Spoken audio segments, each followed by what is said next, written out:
cut in at some random point. Hello, everybody, and welcome to episode 12 of Cabot Cove Chaps. We are back. This one's called Malady Broadway. It is. We are back. Say hello, Nightbringer. In black. No. I am actually wearing black today, but I am not. My headphones are black, though, so I guess that kind of counts. That counts, yeah, that counts. Yeah. But yes, we are back. We had a little bit of a prolonged absence there, which I think may have turned out to be a good thing. Yeah, Knight got sick. I had to reformat my PC, which was fun. I still haven't got everything. Like, normally, like, half of the screen for this is me with my camera on and half is a picture of you with the googly eyes coming up and down. Yeah. Not this week. No googly eyes for me? My camera's not on. Oh, okay. There's no googly eyes for you. There's just a lovely static image. There's some meme online about it's a cat saying no something for me because it's like the begging for the human. Yeah. And I can't remember the phrasing because I love it. But yeah, it's just, well, I mean, there's a number of reasons. So one, I was using, I had like a server I had put together, which I was using to do the AI images for the images of you. That broke. Well, I say broke, it got smashed. So yeah, I don't have that anymore. And then halfway during stream, because I just finished stream before we started recording this, my camera just froze and I couldn't be bothered to fix it. So it's like, do you know what? Static image. Let's just get an episode done. Because it's been a while.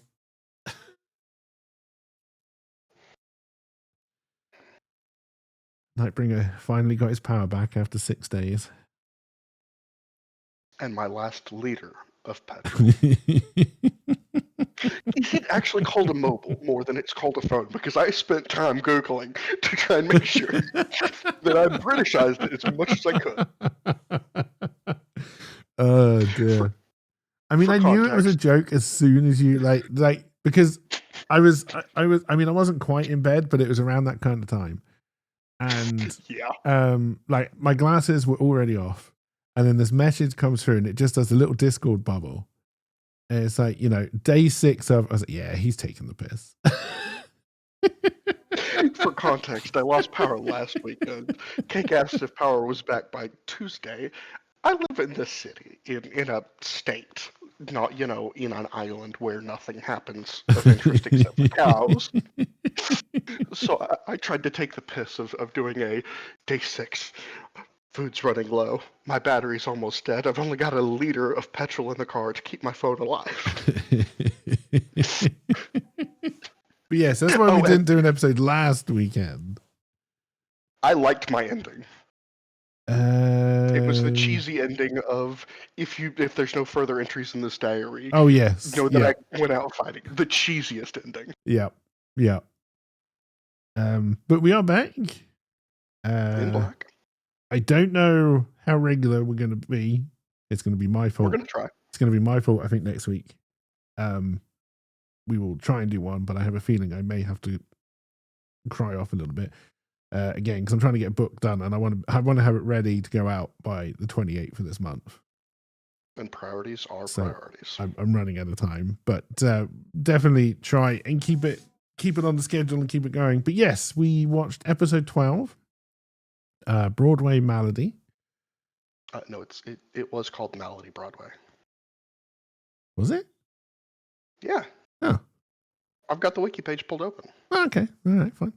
Do you think I'd lie to you? Yeah. Oh, well then, okay. 100%, yeah.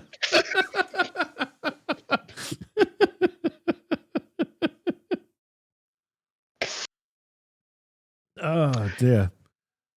So okay, you want to know something funny? Okay. So the episode starts with an old woman watching her video, a movie of herself in the past when she was, the great singer. Mm-hmm. But it's actually funny to me that Vivian Blaine, the woman who acted this, that was pulled from an old movie that she was in, but this was also her very last role at 64 years of age. She never did anything after this, and that's kind of funny considering this is an episode based on the washed up has been trying to regain some level of fame. It was, I mean, yeah, the surrounding of this episode was fairly interesting, I thought. So I think my first statement is going to be I quite enjoyed this episode. I thought it was fun. There were some parts that annoyed me.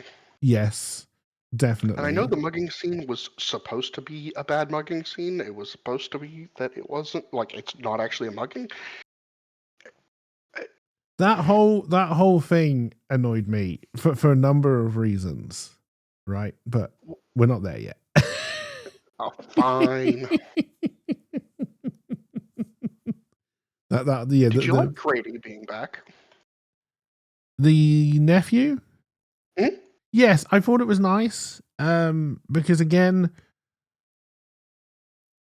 every week we have to go through this really contrived, conceited thing of how do we get Jessica Fletcher to be around and involved in the murder scene, right? And to have the nephew come back, and he's essentially exactly the same character with exactly the same points as in, what was it, episode 1? Yeah, it was the pilot.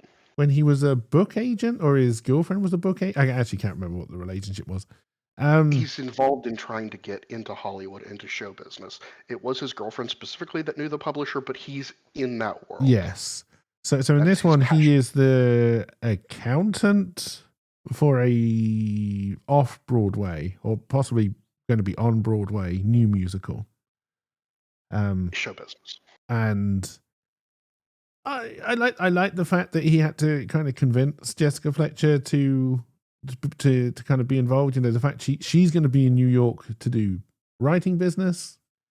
Mm-hmm. Obviously, she wants to see the nephew. But you know, the rest of it, going to meals and all this kind of stuff, she's not hugely interested in, but she has her arm twisted. Well, and I also like that the nephew actually stays consistent in his promising what he can't deliver, and then because that definitely happened in the first one. Exactly the same character, clearly a bit of a womanizer, or hopeless romantic. I don't know which way you really want to take that. They describe it as a bit of both. I think he's meant to come across more as a hopeless romantic rather than a womanizer as such, but which I thought was quite nice, because that led to quite a nice ending. I thought the phone call afterwards. So on Grady, the nephew's wiki page on Murder, She Wrote, Mm-hmm. it actually does have a section called Grady's Ladies. And it even lists Francesca in the list. Francesca, last name not given. Yeah. Where it has Kate Metcalf and Kit Donovan from episode 1. But Francesca. But you know, again, it is, and it goes back to the point that we keep on making. It's a shame there are not more recurring characters in the show, because it was nice because they've got a predefined relationship, so you don't have to build that up. You know, or explain why they're friends, all that kind of stuff, which sometimes the episodes get really bogged down in. Mm-hmm. You know, it's pre-existing, it's there, and the guy who plays the nephew and the character of the nephew is quite likable. Yeah. So the fact that he's turned up again, yeah, okay, maybe I wouldn't want to see him every week, but you know, the fact that he's turned up again in a thing that makes sense for him to turn up again is quite nice. Like, well, and that even works for his character, because in real life, you wouldn't want to deal with him on a weekly basis. He's very charming, but he's also kind of a pain in the ass. Not that he intends to be, charming, pain in the ass, and completely clueless. Exactly. He has no idea he's creating problems. No, I mean, what is funny, and again, this comes back to a certain part in the episode where he is actually kind of in. I mean, for the actual solution, it's not important, but for setting up this is one of the few episodes where I think they had quite a few credible MacGuffins, which was quite nice. Unfortunately, it was obvious who it was, at least for me, from the moment it happened. But they did have, I thought, quite a few compelling MacGuffins in there. Because there was a lot of. I mean, it's the Broadway scene. Is it still considered Hollywood if it's the Broadway scene in New York? I honestly don't know. Probably not, right? But it would not be cast or categorized as Hollywood. But there's a lot of showbiz layers and bitchiness in this, which I thought was quite nice as well. And it actually does lean some into this is Hollywood's show business dynamic is a bit different than Broadway's, and this does actually feel more Broadway than Hollywood. Yes, yeah. But yeah, so I think this episode starts with is it the telephone call from the nephew to Jessica Fletcher? Why do I ever actually close my VLC with the episodes? Because Lord knows we don't know the order of things. We don't know the order. We don't take notes. One of the things I properly didn't like, you mentioned on character building for this one, was specifically the sergeant and his weird food, whatever it was. The sergeant, I think, was interesting because I didn't like him. I think but I don't think you were meant to. I think for the throwaway cop of the week, which is what they so often are. Absolutely. I thought it was nice that it's one that Jessica Fletcher is fighting against. I always find that dynamic more interesting than when they're kind of on the same page, even though I think the best cops they've had are the ones that actually help her out. I think they developed a fairly believable New York cop. Yeah, that's fair. So the opening scene is her watching the movie, and then him bringing flowers, telling them. That that's right. Yes, it starts with the old lady, the daughter, and the son. And then immediately we go to the phone call in Cabot Cove. Yes, and and obviously this nephew is at Broadway at the show, over promising. And that's how we transition into learning about the director, the funder, and other actors in the play. Yes, so I thought it was interesting. I thought because the director is obviously having issues with the mother and the daughter. So this whole musical is meant to be for the comeback of the mother and kind of her last hurrah. And the mother is clearly wanting to do it as a kind of introducing the world to her daughter, right? Right. And I thought it was quite nice because at the beginning you just think this is some old washed up diva trying to have a last hurrah at basically the expense of everybody else. Yes. But I like the fact that wasn't actually the case. Yeah, and the actress pulled off fully that her true reason for being there. Yes, she wanted to be back out in the limelight. Yes. But her primary motive was to get her daughter a chance, an opportunity, because she thought that highly of her daughter. An opportunity, and to help out her son as well, in the producing capacity that he was meant to be interested in. Right? Now, obviously, they try to. I don't even think they really tried to hide it. It was one of the weird things that came out of it, but. No, yes, the actress who played the mother, I honestly thought was fantastic, and I thought the chemistry between her and Jessica Fletcher was also really good. When they have their heart to heart, and she's thinking about opening the drinks bottle after 17 years. Right. I thought that was quite a nice scene. But yeah, so you get mad at me for jumping around. Yeah, I know. I wasn't joking. We can jump around all we want, like we always do. But isn't that a song? Jump around. Yeah, jump around, jump up, and get down. I mainly remember it from Mrs. Doubtfire. Oh God! When Robin Williams is throwing his son, I think, a birthday party, and he has like a petting zoo and everything outside. And then the mother comes in, and I think they're dancing to that song, and that's when they end up getting divorced. Anyway, we're not here to talk about Mrs. Doubtfire. rewatching Miss Doubtfire and actually looking at it for the mother, he is kind of a SOB in this. I think the thing with Mrs. Doubtfire is that when I watched it as a kid, Robin Williams was definitely the hero in my eyes. exactly. Right? He's the fun dad, and he just gets shafted for being the fun dad. Really, I think he is the villain of the story as you grow up. I feel sorry for Pierce Brosnan in that film when I watch it now. Like, he did nothing wrong. There's a level that's not an antagonist. I wouldn't call him a foil either. I think he's the antagonist. I wouldn't say truly the villain, but he's meant who? Pierce Brosnan? No, Robin Williams. Robin Williams is never meant to be the antagonist in that film, really. He's not meant to be. He is. But I wouldn't. He's meant to be because the beauty of Mrs. Doubtfire is that he does grow up as the film goes on, and he does become a much better role model for his kids. So there is a lot of character growth for Robin Williams there. But yeah, like you can't blame the mother for getting a divorce, right? At all. And then Pierce Brosnan being displayed as like the villain. Mm-hmm. Which, when I was a kid, of course he was. He's come in, he's trying to rip apart this family. What a bastard. And, they portray him as, kind of sleazy, kind of all this kind of stuff. But then watching it as an adult, you're kind of like, no, he was just, he really liked this woman, was willing and trying very hard to get on with the kids. Right. And he got absolutely shafted.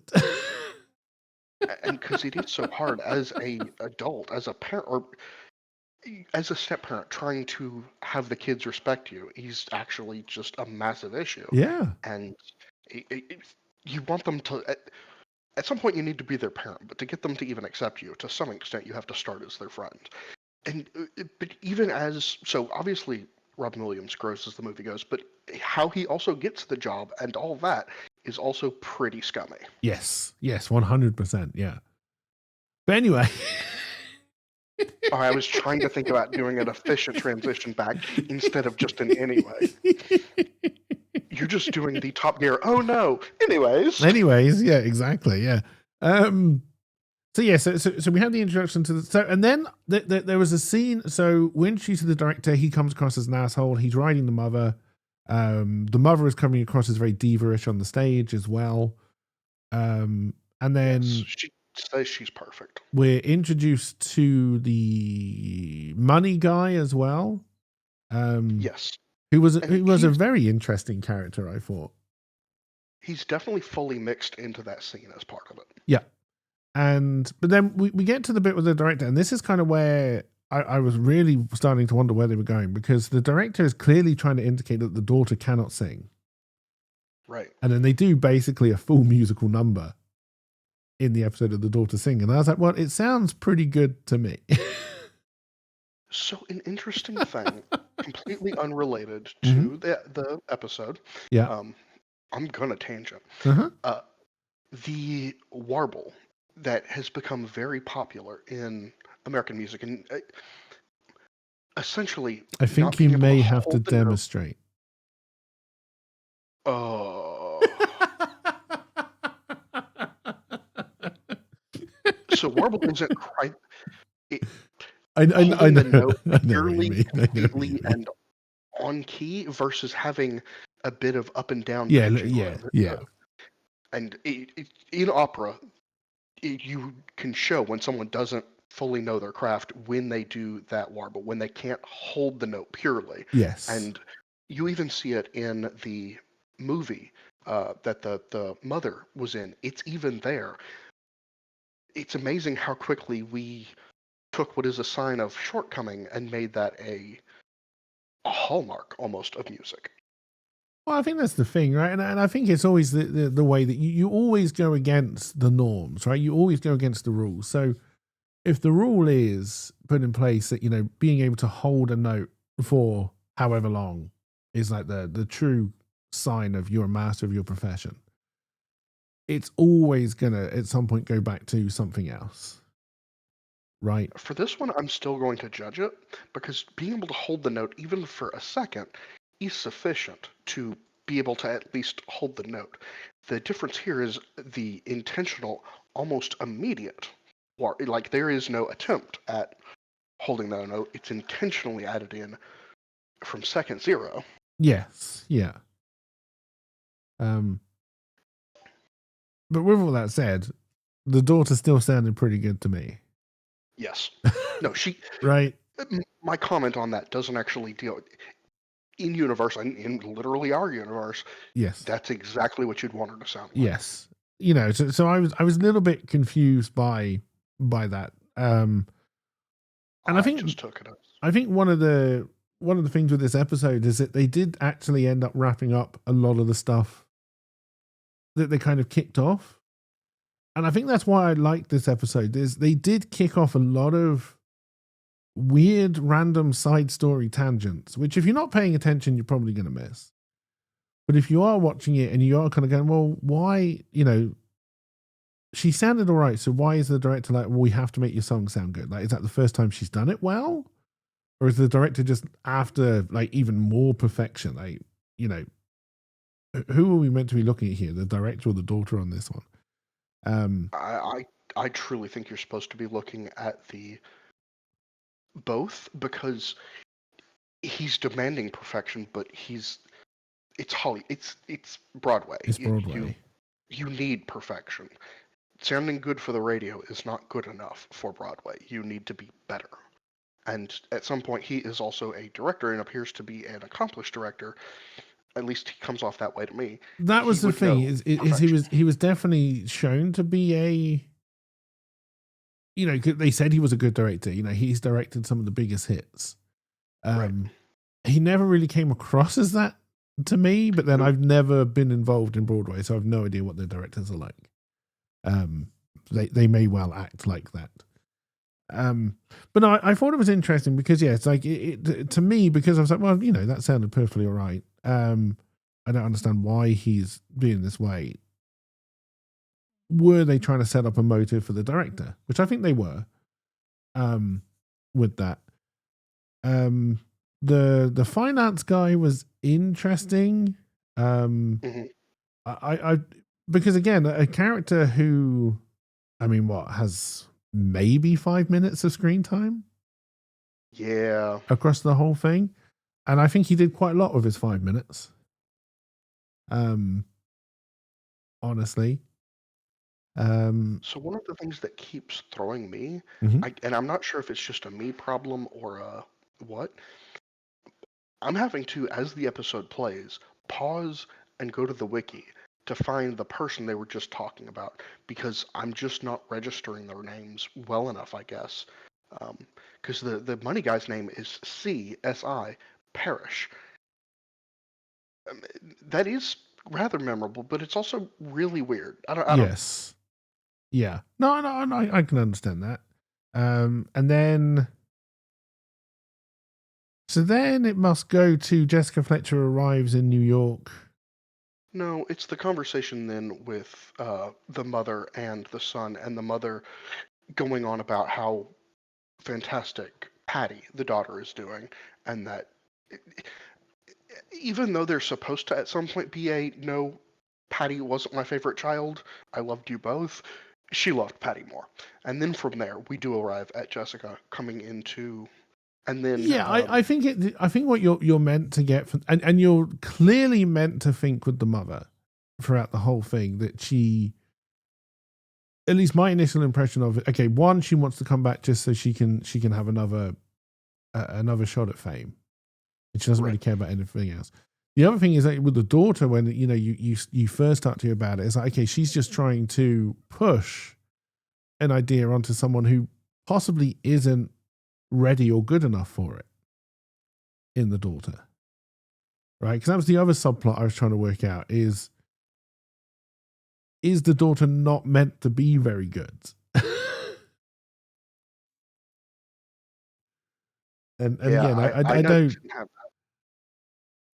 that. I took the daughter as actually quite good, and it's that she wasn't perfect yet was the serious problem the director had, and also he had a stick up his ass. I took so when I decided that the daughter was actually good, I started to wonder what the director's problem actually was.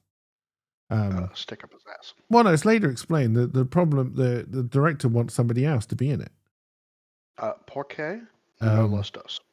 So, and whether or not they're sleeping together or what, it's never actually explained why he's desperate to get her in it. He's just desperate to get in her. It is one of the few threads I think that they didn't really explain is why he was so desperate to get her in. And it's not like they ever did a version of her singing the song, so you're kind of like, oh yeah, she is so much better than the daughter. Like you never really get the idea of why. But anyway, I don't think the writers of Murder, She Wrote have enough respect for the audience to actually think that the audience is going to know who's a good singer and who's not. Yeah, but then if that's the case, you just have one of the side characters going, "Oh, she was so much better than the daughter." Right. Yeah, even if you're not going to do it in the quality of the voice, which I think is fair enough, because especially when it comes to singing, what some people will find pleasant in a singing voice is very different from what other people will find pleasant in a singing voice. And when you're just doing like a little snippet like that, I think it would be very hard to portray which one is better and which one is worse, without spelling it out. But I would have preferred that they spelled it out. But again, I think they were trying to layer in and leave questions unanswered. Right. Because again, and I like that. I think it's the first time really they've tried to do that, is kind of leave these multiple options open. But yeah, so then it took me far longer to figure out that it was the son, but I did see they were good red herrings. I liked. They were. They were very good red herrings this time, but we're almost there, and I will explain to you why I knew it was the son straight away. And it was all to do with how bad that mugging scene was. So Jessica Fletcher gets in. They have a conversation. And Grady is introduce the new woman. And he introduces her in almost the exact same way that he did Kit Donovan in which I thought was brilliant. Again, a little bit of fan recognition there, which I really liked. She's the understudy of the old woman. No, she's the understudy of the daughter. Yes, she is. She's the understudy of the daughter, so that's kind of why the relationship exists. Because again, the nephew just seems to float in and somehow get involved with a woman who he is around, which is again a very interesting character trait. But Jessica Fletcher doesn't want to go to a meal until he says, "Well, you have to, or I'm going to get into trouble." Which again, I think is very similar to what he did. But in this one, he says that she threatened him with losing his job if he didn't show. But at some point, that still indicates that he's kind of a pushover on these things, willing to oversell. It's either a pushover or he will oversell to get what he wants. Because we honestly don't know if she ever said to him, "You'll lose your job if you can't get Jessica Fletcher here." But it's something that he knows he'll be able to use on his auntie to get her to do what he wants. Right? But he genuinely thinks it's a good thing for her to. He's not. He's not nasty, and he's not only doing it to further his own career. There's some of that, obviously, but no, and I think he just wants to spend time with his auntie in a fun environment, right? He wants to show off the world that he's in right now. He wants to make a sundae, and it's not a bad thing if his benefit is the cherry on top. Yes, yeah. So then they go to this meal, a rather awkward seeming meal, it seemed to be. That meal scene. Honestly, so you got You've got the owner who comes in and basically explains the whole plot to you. We haven't even mentioned the two guys who keep showing up as the writers. Oh, the writers, yeah. And I actually think that was a real low point of this episode, was the two writers. Yes. Unless it's meant to be a reference to, at best, they seemed like the Muppet old dudes sitting in the balcony. They're clearly meant to be comic relief. And they're also supposed to be the writers. And I think they're clearly meant to be a little bit self-referential to the Murder, She Wrote writers. Oh. Right? I think they were possibly making a little bit of a joke at their own expense.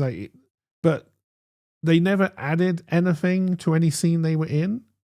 No. And I don't really think the again, I think they were mainly meant to be there. They came in, said something funny, and then left.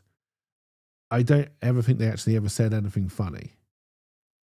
Yeah, again, that's the weak part of this episode. The fact that when they find out Jessica Fletcher is a writer and they kind of get worried about their jobs was probably the highlight of their entire thing. It was. And even then, it wasn't particularly good. No. I like the fact that the producer money guy did not know who Jessica Fletcher was.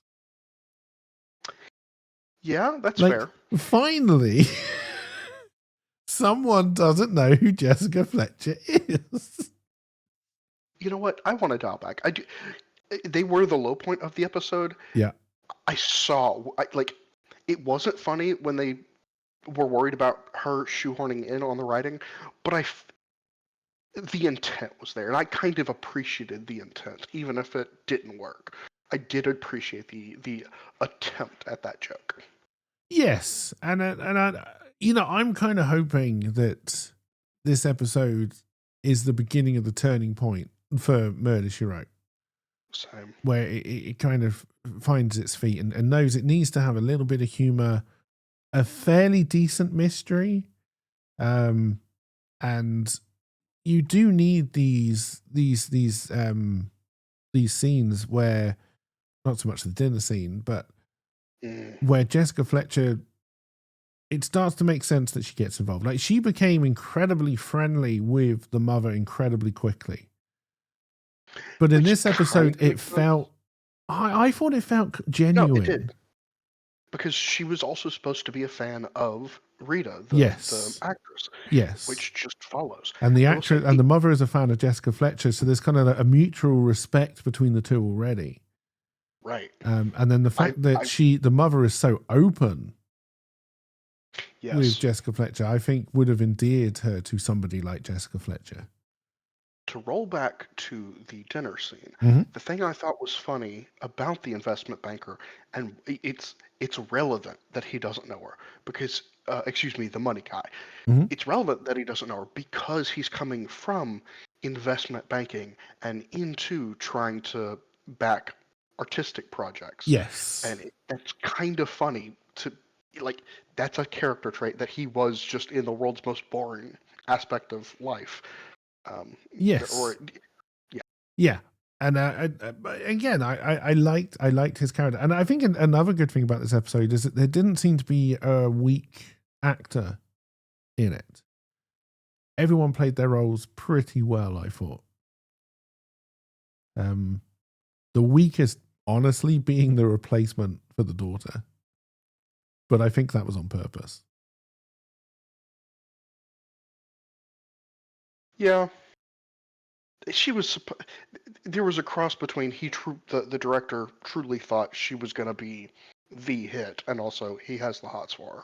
Yeah, I mean, she's clearly a draw. I think, you're meant to get the idea that she's just come off a fairly hot show herself. So she is a big name, and she will bring the punters in. But we still haven't finished the dinner scene where the son makes I didn't like the speech. I don't know. It was weird because obviously the mother knows the speech is going to be made because she is the one who says, "I'm getting tired now. Make your speech." Yes. Right. Which again is a very weird. So it's definitely a very matriarchal family they have. She's definitely in charge. And then he gets up and he makes his speech, which is that they're not going to do previews off Broadway. They're going to go straight to Broadway for some reason. I think it's because this is going to be such a big hit. Is what it's the financial. This is going to be a massive, both artistic and commercial success. Is what they're, I think, trying to sell there. Yeah, but again, it didn't make sense based on what we've already seen, which is the director Fair. is fairly convinced that it's going to be trash and is clearly not happy with where it's going. Doesn't like the mother, doesn't like the daughter. I think that's supposed to actually lend in to the red herringness of the disharmony between both him, the daughter, and the director, and the money guy. All of these are now not cooperating. They don't have the same goals in mind. Oh yeah, no. I completely agree. But it did seem weird that they made It was less than ideal. that speech. And yeah, like it did start to you did start to question, and again, I think this was the main point of it. What is the money guy after? Yes. Right, because it was him who, by him putting in more money, was the reason why they could skip off-Broadway previews and go straight to Broadway. And it seemed odd that he would be putting in more money when, at least in my view, you're meant to have the opinion that this musical is not going well. Yeah. At this stage. Even if the director is completely wrong and everyone else is great, yeah, that's not a good thing. No. That's a horrible thing. No, and you know, we've seen it. The mother is very combative, you know, because she falls over or trips over like a street light on set, and is very annoyed that someone's moved it. We don't know if somebody had moved it, but I think the implication is that they probably hadn't, and she just fell over it because she forgot, or whatever. Because again, you at this stage, you're clearly meant to think that the mother is just a diva out for herself. Yes. Right. At this stage, there's no other character trait of the mother at this stage. But it was a very awkward scene. I think they did introduce enough. I think the money guy leaning over to the director at the dinner table and saying, "Look, it's my money, it's my show. Please take your negativity somewhere else."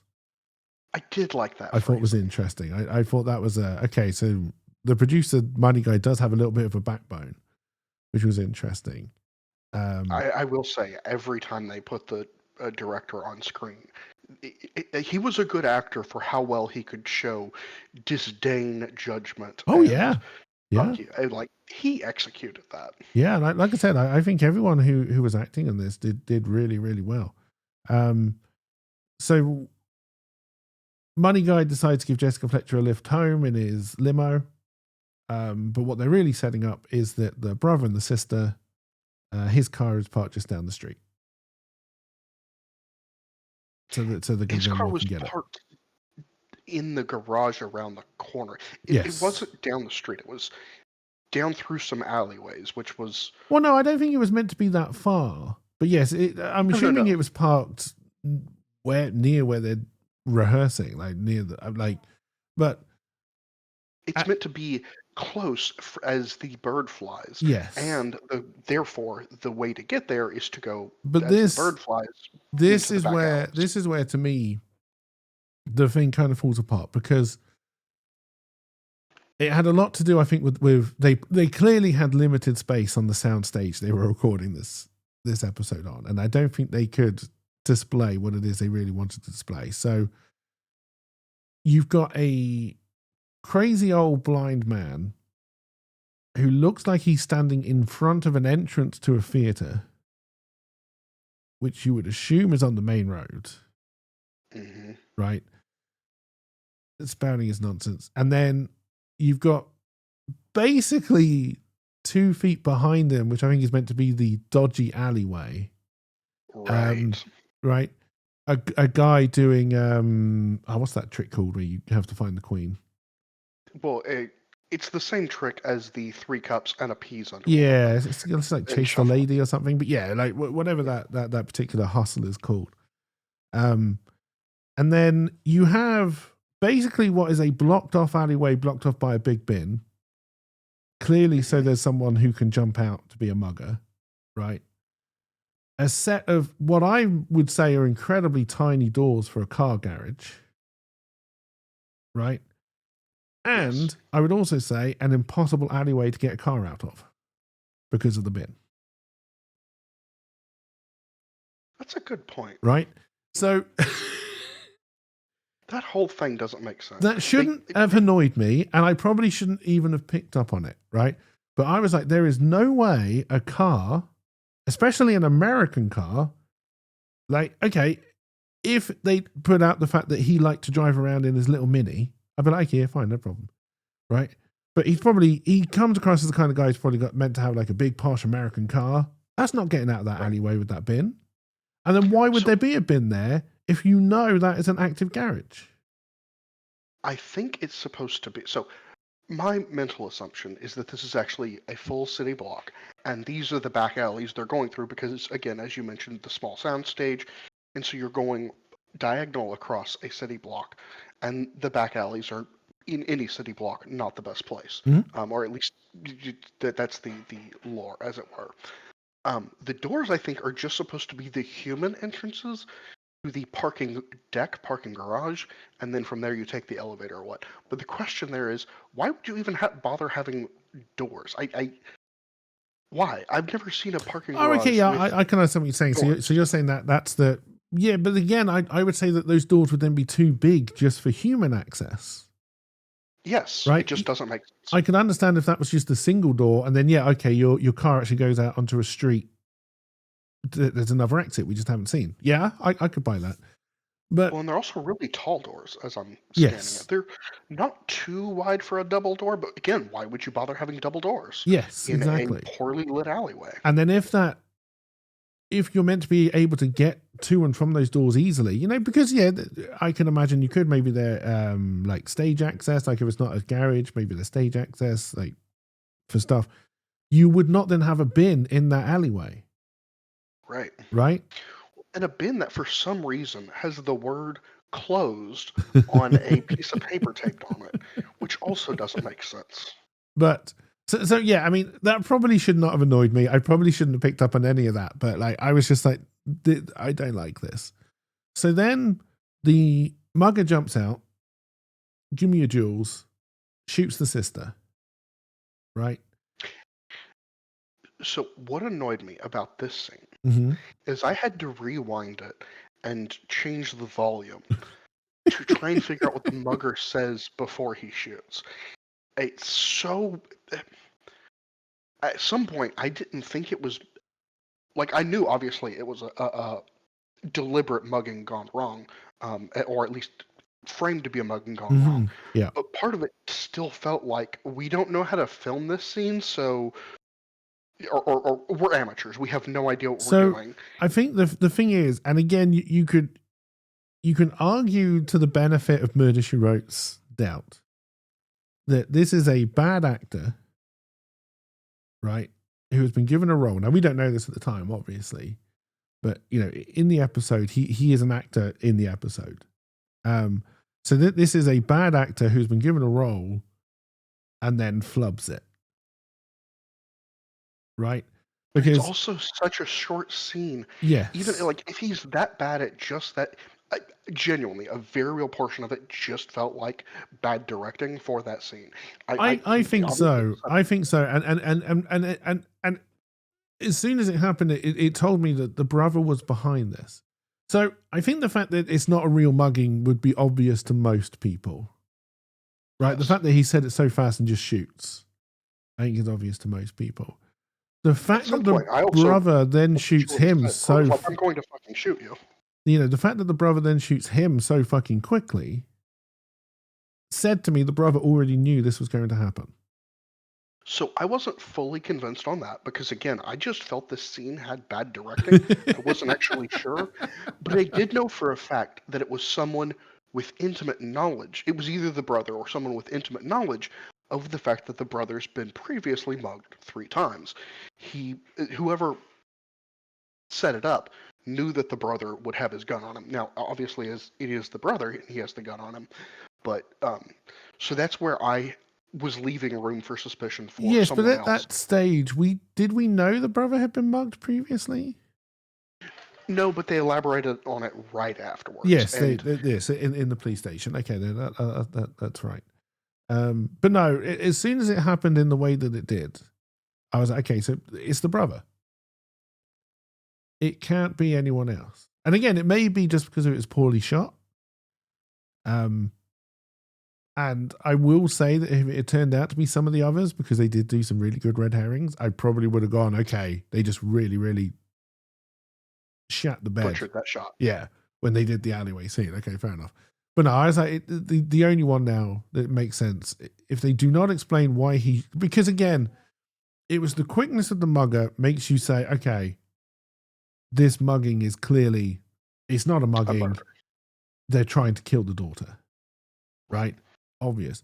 So then to me, my logic was, well, if that is true, the fact that he then responds so fucking quickly must mean that he was expecting it. He was waiting to shoot this guy. Either someone knows about his 3 previous muggings, or they know about his 3 previous muggings. Even with the 3 previous muggings, though, because yes, he's in on it. Yeah, because again, it's the quickness of, now again, I don't know where he's meant to be concealing his gun, whether it's just in his pocket, if he's meant to have a holster or what. But yes, I think if in the sequence of events they talked about these muggings, like even if they talked about the muggings when they're leaving the restaurant, right? If he said something about, well, I've got my gun because of the muggings to make people, because again, the fact that nobody was worried that he was going to his car with the daughter from the restaurant made me think that this whole mugging thing was out of the blue and not a normal thing. But anyway, I was sold on by the scene that this absolutely was never actually a mugging. Yes, I will say that. Yes, like 100%. But yeah, but no, it was the quickness. Like this guy, the brother clearly had his hand already on his gun. They did try to explain it away, or at least he tried to explain it away in the next scene when he's talking to the cop about it. The cop thinks he's a hero. That I've been mugged previously. I've been mugged previously. Okay, so maybe it makes sense he's on edge and he would have his hand on his gun, but it didn't do enough for me to dissuade me that no, this is the brother. He wants the sister dead, or he's involved. But then, yeah, like I said, I think they did do very well with the red herrings. Even if I never really bought any of them. Have we had an episode where it's a scheme rather than just a person? I don't think we have we? Where it's I don't think we've had where it's a conspiracy. Yeah. I don't believe so. That's actually a little sad. There's always been a sole person responsible. But the cop saying, though, that he's a hero as we get into the next scene, and also that he's probably still going to be prosecuted. This is the U.S. I'm sorry, no, I don't think the American audience would have bought that the DA was going to actually charge him with this. I don't know. I don't know at that time in New York whether they had a very strict anti-conceal. Yeah, but violence was higher there, so. Yeah, but that's what I mean. Just against concealed carry. Okay, because he was going to be done not for the murder, but for the concealed carry. Well, it would be the murder with concealed carry. They would be able to throw the murder as a. Yeah, but the cop even said that if he'd punched the dude to death, there wouldn't be a problem. Right. So the murder clearly was not a problem. It was the concealed gun. So I don't know if they were just like particularly hard on concealed weapons in New York at that point. That could make sense. I honestly don't know. Because if you have a high crime rate and you want to do something about it, making it a real thing to throw the book at anyone who has a concealed, using that as you don't want vigilante justice, right? I don't think that. I think it's more the criminals having the concealed weapons and then being able to just a stop and frisk. Oh, they had a concealed weapon. We get to throw the book at them. Yes, and throw them in jail that's also true. Yeah. But yeah, the whole, again, I like the fact they tried to give the cop a character in a very short amount of time. But the whole he's clearly on a diet and doesn't want to be thing, I thought was odd. His glasses Yeah, I mean that's just pissed me off. that's just fashion. It's annoying, is what it is. And then, obviously his desk was always covered in paperwork, so you're meant to get the impression that he's incredibly busy. Which is fine. Had a very nice office, I thought, for a New York police detective sergeant, I think he was. Sergeant. I thought that would have been more of a captain's office because that was a very nice office. But having never been arrested in New York, I don't know. But yes, so there's signs that it also could have been someone else's old office. Like there's nice things in there, but it's also got an aged vibe to it. Yeah, I mean, I think the thing is that was clearly shot in some executive's office who probably worked on Murder, She Wrote. For the audience here, what pissed me off about his glasses is his glasses could have only been reading glasses. That way he had normal vision when looking out in front of him because the glasses were so far down his nose that they could only be used if he was reading while looking straight ahead and staring down. Yeah. And don't know why you would do this, but super gluing the fucking glasses to your nose to make sure they don't fall off. I hate it was meant to give him a studied vibe. No. I think it was meant to give him a condescending vibe. Honestly. I would say a knowledgeable / condescending vibe. As in, he knows his job, he knows what he's doing. Yes, and nobody else does. And I'll be honest, even though he was always against Jessica Fletcher, the reasons he was giving as she was trying to explain her case, I was always on his side, even though I knew he was wrong. Right. I could understand the reasons why he's giving these arguments until he said, but I'm too busy. I always hate that as an excuse for police work, but I know it's very true. But, to me, with something like police work, that can't be an excuse. Like, police work is too important. Given it was New York, I didn't like his. I was sold well enough on him not having the capacity to help Jessica Fletcher because even for the argument of I don't have time, but the other ones, this is not a worth. He's got many things to work on. Yeah. For him, this is not worth his time. He has got an open and shut case. Somebody tried to mug a girl, attempted murder or murder. We don't know at this stage. And got shot while doing it. Open and shut. As little paperwork as possible. My job is done. It's New York. And, and again, if you're looking at the crime just from that angle, that's how most people would see it. Right? And again, I think this is one of the cases where it felt useful that Jessica Fletcher was involved. Yes. Right? This wasn't her being a nosy busybody. I mean, it was. But she knew something was wrong. And she knew she was the only one who could prove it. Yes. And I liked that a lot. I thought it gave Jessica Fletcher a lot more agency than she's had in some of the previous episodes.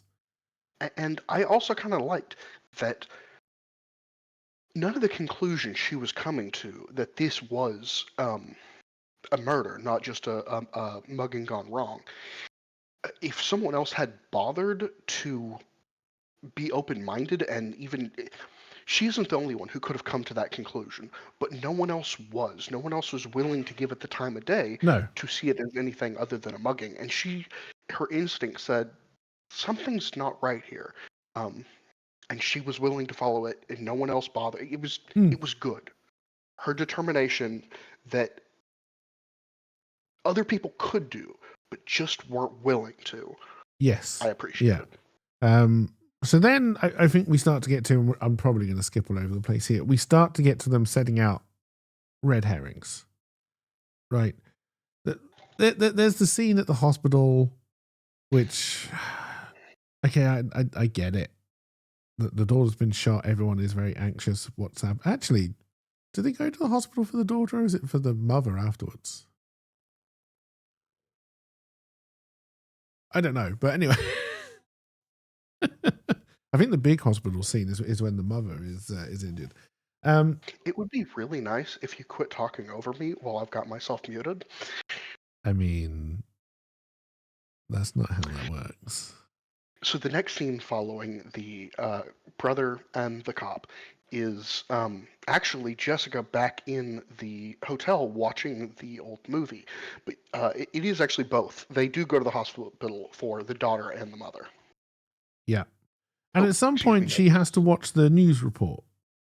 Yeah, this is the news report. I This was wrong. This is the news report. So this is when the blind guy is explaining what happens.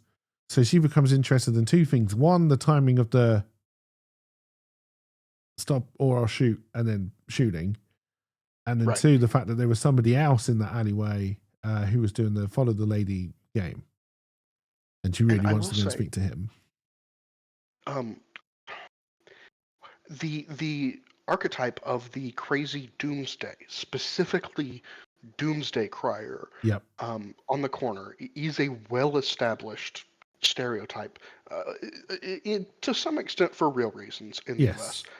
And kind of the TV stereotype of, yes, they're crazy, but sometimes they actually are being honest, and maybe even they're being honest on their crying on the street corner, except they have schizophrenia or something. Yeah. They're not lying for what they're trying to say. It's just that they don't actually have reality. But I liked that. I don't know. It was a common callback to that shtick, and it wasn't a bad one. No, and again, I think they did treat it with the. He wasn't, like you said, he wasn't mad per se. He did believe what he was saying. With all this sinner nonsense, and was and spelled out very clearly and deliberately what he heard. It wasn't. Yeah. He wasn't wiffle waffling. No. These are the facts. Apart from the fact that he would call everyone a sinner, he came across as quite a nice guy. Yes. Yeah, which was nice. So then he's appealing to the doomsday crier. Oh yeah, but yeah, like you could have gone a lot different with that, like you said. Yeah. But then from there, I think we go to the hospital. I honestly don't remember what happened at the hospital the first time. I think it's just the mother coming out and saying she's still in intensive care. So I think the main point of the hospital scene is that she's not dead. She's not dead. Her spine has been winged, and they don't know if she'll live. And if she lives, it's highly unlikely. Yes. So this is one of the scenes where you start to see there's more to the mother than just the diva, where she says, "Like I care about that right now." Okay, I swear we go to the hospital. We do finally go to we don't actually go to the hospital for a long time after that, actually. The next scene is after the TV, with Jessica Fletcher finally saying that, hey, the Doomsday Crier hasn't lost his mind. Mm-hmm. Is her going to the police station. And understandably then, oh, that's right, yes. And this is where the sergeant is like, no, nonsense, what are you talking about? I'm not finding the other vagabond who's intentionally ran away. Yes. To be the witness to this thing. Okay, so that's first, and then it's the hospital? No. No? No, the next scene is Jessica with Rita, the mother. I would guess that maybe she was in surgery for a long time, is what they're kind of slating that for the daughter. But I did skip ahead. We do actually get to the scene with the daughter in the hospital, because I know that the mother's not dead at that point. Spoilers. Really? So they do the heartfelt alcoholic scene before you know the daughter is alive. And I think that's the point. I guess that makes sense. It winged her, because I think at that point they kind of know that it's probably, or let me rephrase that, they know that it's not a guaranteed death, is essentially what I think the characters know at this point, but they know that there's still a very real chance of death. And so add that uncertainty to it with the mother. You have a probably dead daughter, which is mortifying enough, but now you're just sitting here waiting at home, unable to do anything while your daughter's life hangs in the balance. And yes, she's not an expert, she's not a surgeon, there's nothing she could do, but humans don't like that. No, and I thought that scene, the one where she's got the bottle of booze in her hand and is really thinking about drinking. I thought it was a very good scene, and again gave her more depth as a character. Well, and I like that she spells out how she ruined her own life. She actually Yes. spells out what addiction was, what it did to her, Yes. how much damage it caused, and how much it hurt her children. Yeah. So she's it's not just she's an alcoholic that might relapse. It's I know what I've done. I know Yes. how destructive this has all been.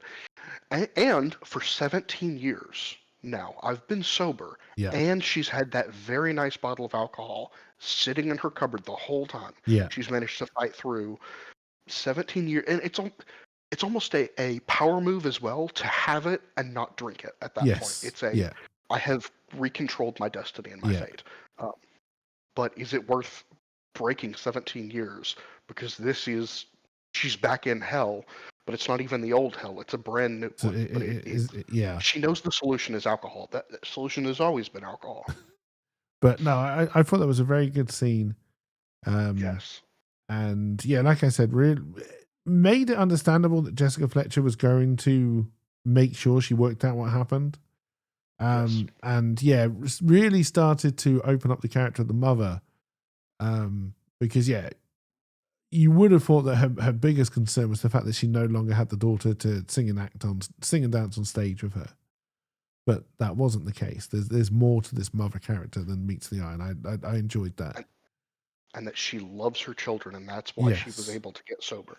And when it comes to addiction, the common phrase is, you get sober for yourself, but the reason you start the journey is likely to be someone else. You have to, in the end, do it for yourself. Yes. Yeah. But starting that trip, she had children and she had failed them long enough. Yes. And I like Jessica's interactions with her. This scene is mostly the mother talking, but in its own way, that's what you do. And is it worth going back 17 years? Jessica doesn't argue with her. Yes. She says you already know the answer to that question. Yeah. And that's okay. Yeah, because then she can answer that question. It's not a question that anyone else can answer for you. To me, it was a standout scene, a standout scene with a lot of heart and substance. Yes. Which you just don't often get in Murder, She Wrote. Not yet, at least. And it stood out to me, and it really started to open up the world of possibilities, apart from the fact I was convinced it was the brother, as to what happened. And it also, so they also put in the throwaway, I always have a pot of coffee on the go. I didn't catch that, I will say. At that stage. I missed that one. It's good on retrospect. Because, that was setting up probably the weakest reveal of the thing. But no, we'll get to it. So we probably do need to skip a few scenes. We'll get to that. It does set up the line of the empty coffee pot. But as the audience, we never thought she killed herself anyway. The scene with the mother dead was... No one in at least I didn't buy that it was, because Jessica figures out something's going on. Oh, no. At no point did I think the mother had, because why would she at that particular time? Right. And so therefore, I don't get the empty coffee pot, to me, doesn't matter in that case, which is why it's so meaningful. It's a throw. I don't like it. Yeah, I think to me that it's what. I thought it was the weakest part of the reveal, and I honestly didn't think it was necessary, unless what they were trying to say is that she needed that detail to break the son. But I don't want to talk too much about that, because how they did that I thought was fantastic in this episode. I want to be even more annoyed. The next scene is Jessica trying to get another shell game person to give up the details. So we're still not even at the hospital. And also, she rips the $100 bill in half. I actually didn't like this scene and how.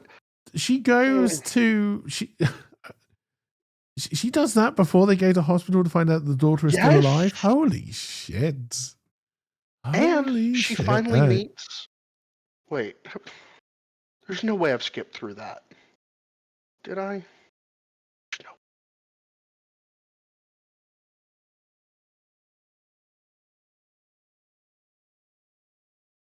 No, you can keep talking. At this point, I'm just.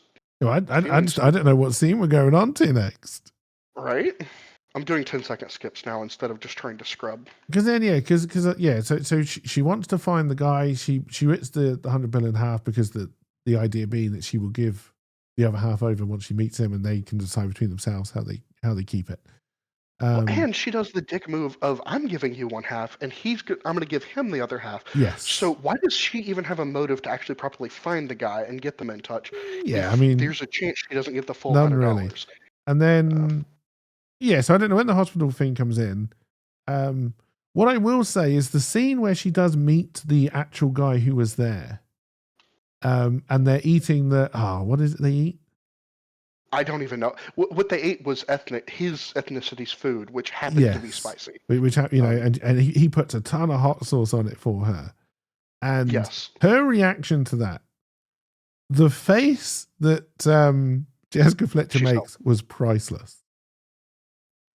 Like, and the desperation. It tastes good, but holy shit.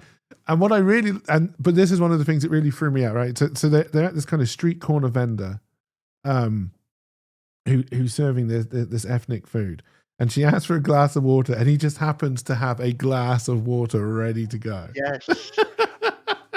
And I was right. That still is before the hospital scene for the daughter, because again, I know the hospital scene for the mother is much later. That is amazing. Yeah, and you want to know what's even funnier? Okay. So it does go straight from the ripped 100 to she's meeting with him, and it's also it's a J.B. Fletcher. She's a woman of the people. Mm-hmm. Yes, this was spicy for her and it was way too much, but she dove in head first.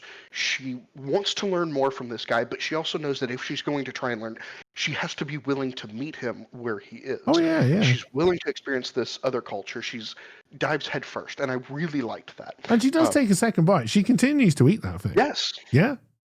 I think she tries to put less spice in the next one. Yeah, like less hot sauce. I think it was the hot sauce that really threw it over for her. But yes, again, our next scene is going to the. Sorry, I'll let you.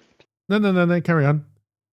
Next scene, Jessica's finally back at the sergeant with saying, "Hey, the other guy who was there insists it was just instant," and we finally get a picture of the murderer. That's when we get a picture of the murderer, of the mugger.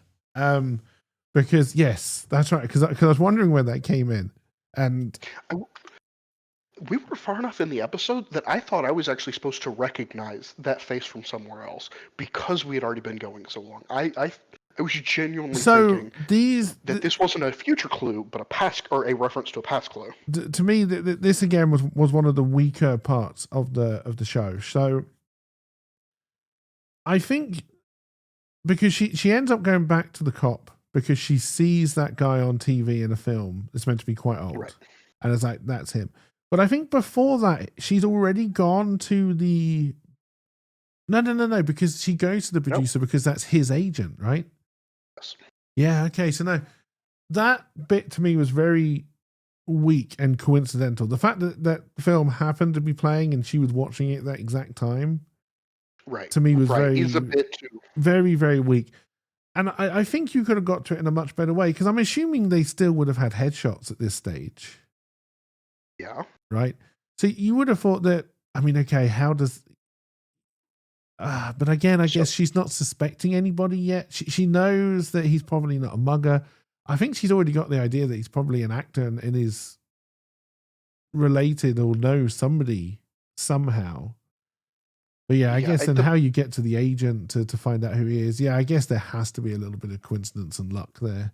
But if they didn't make it an actor, they could have still done some other roundabout ways that were a little less ham-fisted than her suddenly seeing him in a movie. Because besides that point, someone else could have done all the piecing together of this was definitely not a mugging. This was an attempted murder of her that then we were cleaning up the murder suspect by just killing him. So yes, perfect for trying to cover up that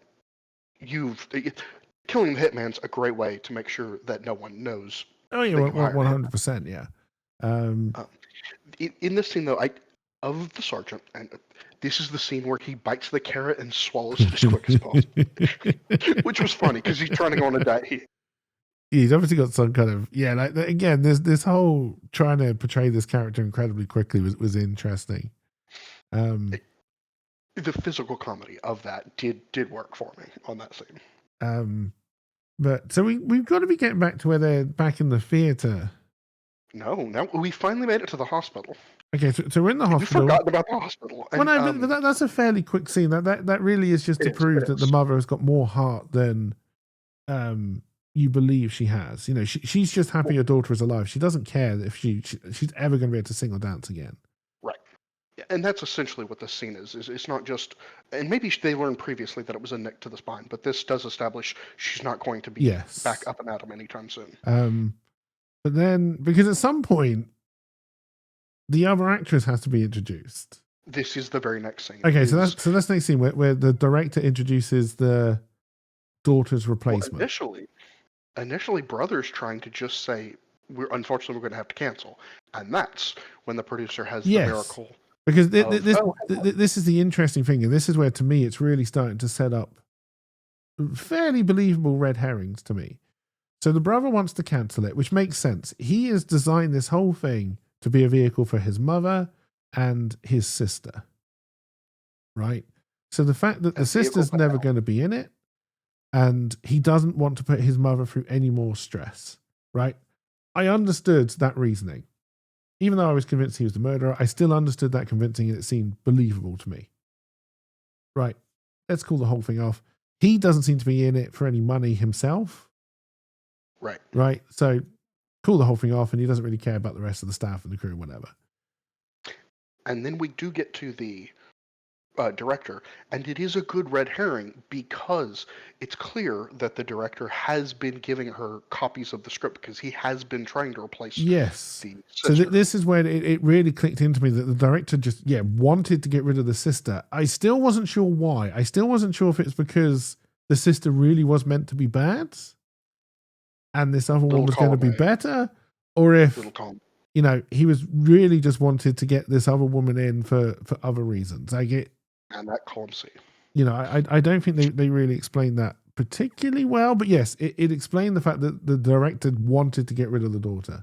And obviously the daughter being dead is a good way of doing it. It genuinely felt like it was a bit of all of those, that he didn't like her, that he did like this woman. Yes. He did think the show would be a bigger success, and maybe he wasn't as established as we think he is, because this also would be great for his career if he can take this retired actress and make a new show and make it great using talent he brought on. And then the money guy. Yep. I think he flip-flops in the scene, right?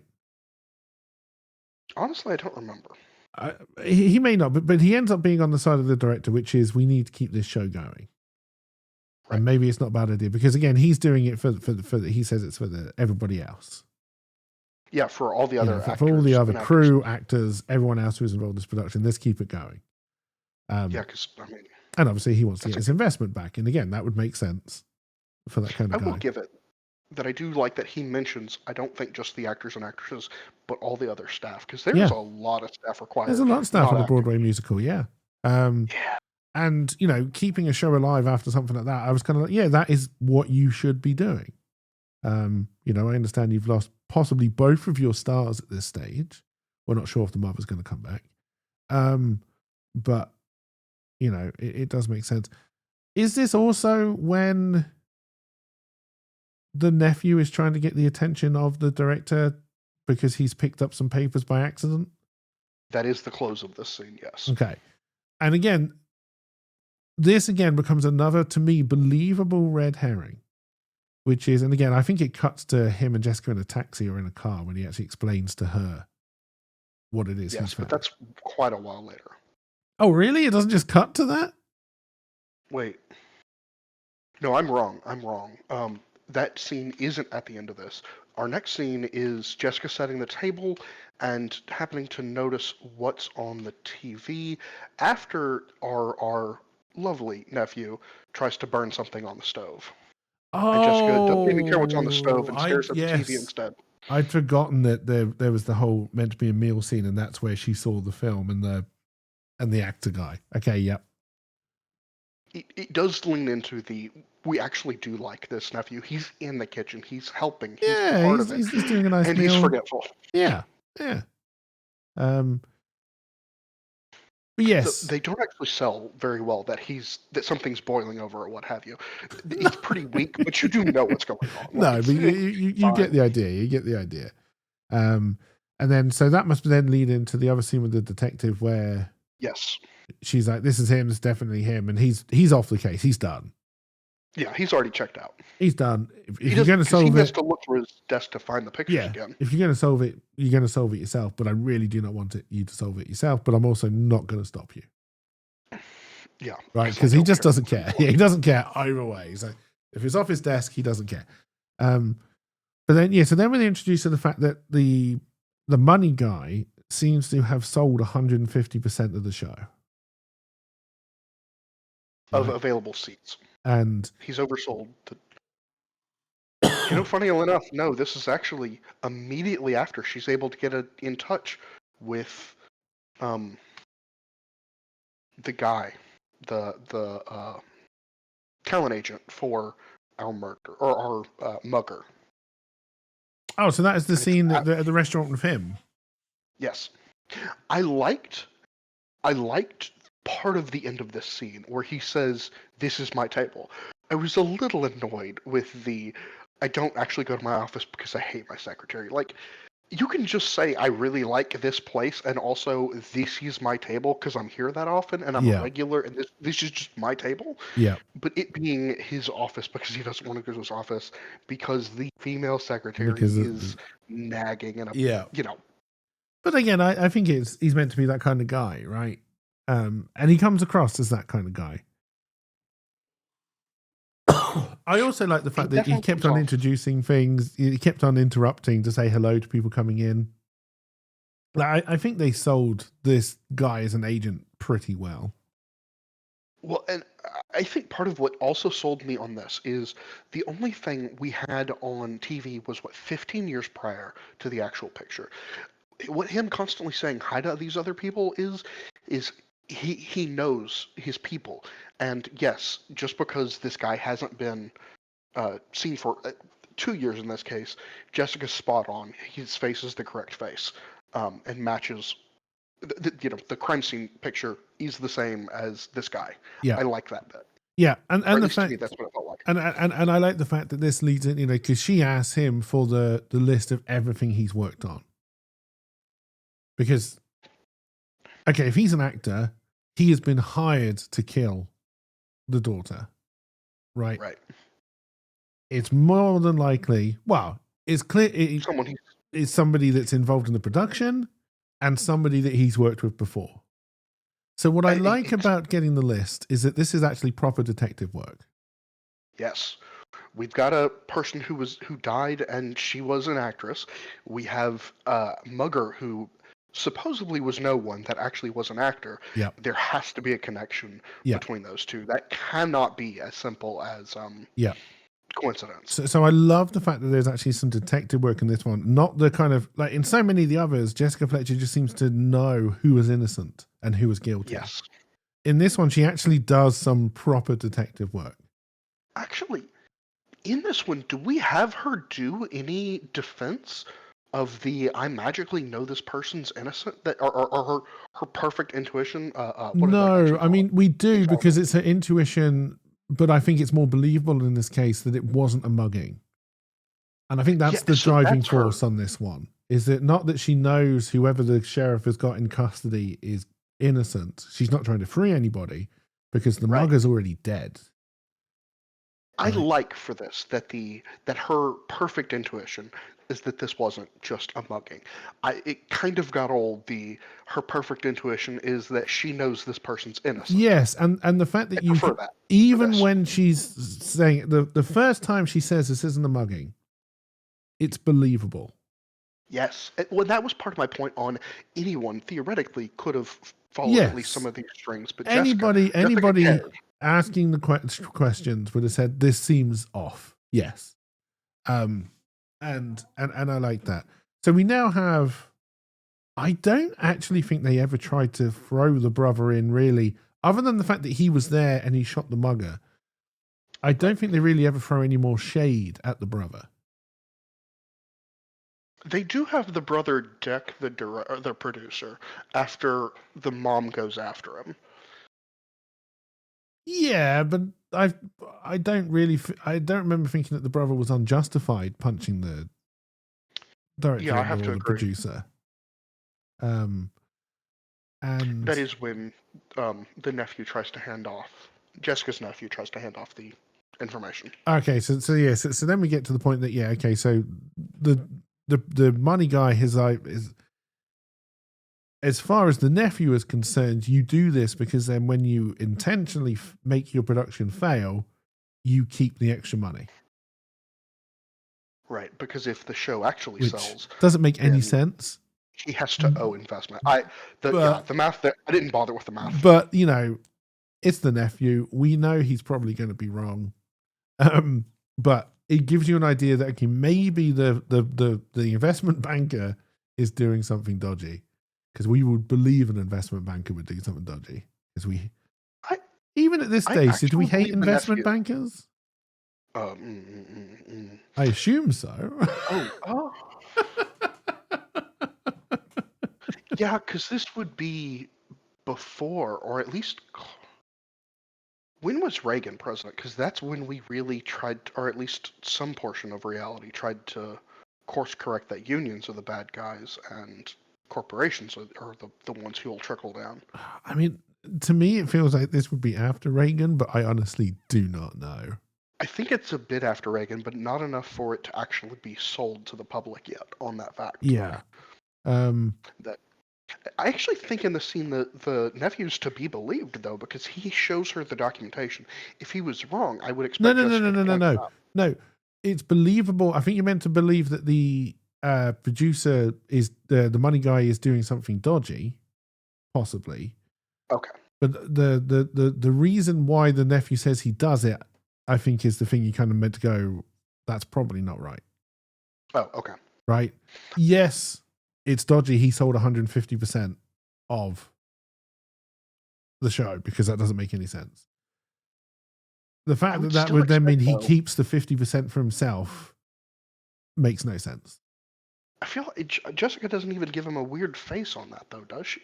No, I don't think so. I think Jessica just takes it as fact that the nephew would know more than she would at this point, and would take that as fact. But from my point of view, and maybe it's just because I've worked in finance, I don't know. From my point of view, that the explanation didn't make a lot of sense, and the fact that the nephew gave it to me meant that it could be wrong. Like if Gotcha. Jessica had said it, it would have to be right. But the I nephew took said Jessica it. not questioning it as the suspension of disbelief to not bother to look at numbers because Yeah, and again, they I don't think you really meant to. You just meant to come to the idea, as Jessica does, that okay, the producer money guy does now have a reason to possibly tried to have killed the daughter because he Right. doesn't want the show to open. Right? No, he wants it to open but flop, and not having the daughter and mother there almost guarantees a flop because the reason for the show is the mother. But It is explained that he needs the show to happen, but to fail. yes. So do. Next scene is Jessica talking to our mugger's landlord. Well, it Something. seemed to be that he was living in the back of some kind of acting studio. Yeah, but I think multiple people Were were. they It meant? feels like I this was couldn't. I honestly could not understand if it was a landlord or a lover situation or whatever it was. But like this was where he lived when he wasn't out chasing his dreams, right. right? Which makes sense. And we're given the reason why he would do this. So he's got a terrible script that he wants to produce into a TV show. I think it was. Right. And clearly, someone has offered him the money. Said, "You do this for me. I will fund your show." Right? It's not spelled out that easily at the stage, but we get the idea that this What did guy you is think? desperate for money. He wants something produced, so it's believable that he wasn't desperate and mugging someone because he was broke, but he was coerced into doing it. Right. right? I, He was hired to be a hitman, he was hired and to be a hitman, but again, he's not a hitman, so he has to be like, he's not doing it for the money to be a hitman. He's doing it because he wants his show produced, okay, quid right? pro quo, I believe So is the phrase it's for that. he I don't think he would have done it if someone, like the brother. We've already revealed the brother did it, but if the brother had gone, I will just give you 100,000 to kill my daughter, sister. He probably wouldn't Yeah. have done it. The only reason he'd go for money is if he thought it was enough money to produce his Yes, thing. but I think he also needs somebody to produce it. So the fact that he then has somebody who's produced stuff before, Right. He's got funding and a producer, and I think that's the he's doing it. The mugger, the actor, isn't necessarily evil. I mean, obviously he is, because he's willing to kill someone to get something produced, but He's also desperate. yeah, He's a starving artist and desperate, and yes. apparently not quite enough morals. What did you think, though? So they're at the studio, whatever, of the stretching scene going on behind. I thought it was a waste of screen time. I think it was trying to explain what kind of situation they were in. I thought it was to actually establish more that the nephew is not exactly the greatest with women, because he comes out of the building slowly because he's still busy staring at this guy helping a woman. It's not meant. Maybe He's watching her stretch. Yeah, I mean, clearly he's a bit of a pervert, but It's not like lewd, but it's enough to where if a guy's a pervert, a guy's a pervert. I feel like at that time, him doing that would have been seen as lovable Normal. and rascally, Okay, as fair. opposed to where people would see it now, which is bordering on sexual assault. Again, I think you have to take the time that this show was in into consideration. I don't think currently it would be viewed as sexual assault, just being a bit of a perv, but I think they set up enough of what kind of location it was with just the exterior of the building and the shot of the bedroom. It, to me, sold enough that this was. Yeah, maybe. We're I mean, starving artists. again, it didn't seem necessary at all. Yeah. But honestly, I don't think that entire scene, I don't really think seemed necessary. Okay, you had somebody who knew him give a little bit more explanation to the character, but I think you could have delivered that in a different way. If you I don't really know. I wanted actually to. thought it was kind of condensed and concise and kind of fun to give. I don't know. I actually liked the underpinnings of this scene. So Giving the desperate artist, giving the quirky woman who lives in there, it's rundown building, yes, starving artist. yeah. I don't know. I liked it. So where do we go after that? Next scene is them leaving, and the what does she tell him to do? Because I know what she goes off to do. He goes She to yells get at the he goes to get the list of oh yeah, from the agent. Yes, which is Lou Feldman. Which again, I had to pause and go look up. I didn't remember who the hell Lou Feldman was. I was figuring it was the talent agent. At this point, it was just a justification of why do I have to remember these names?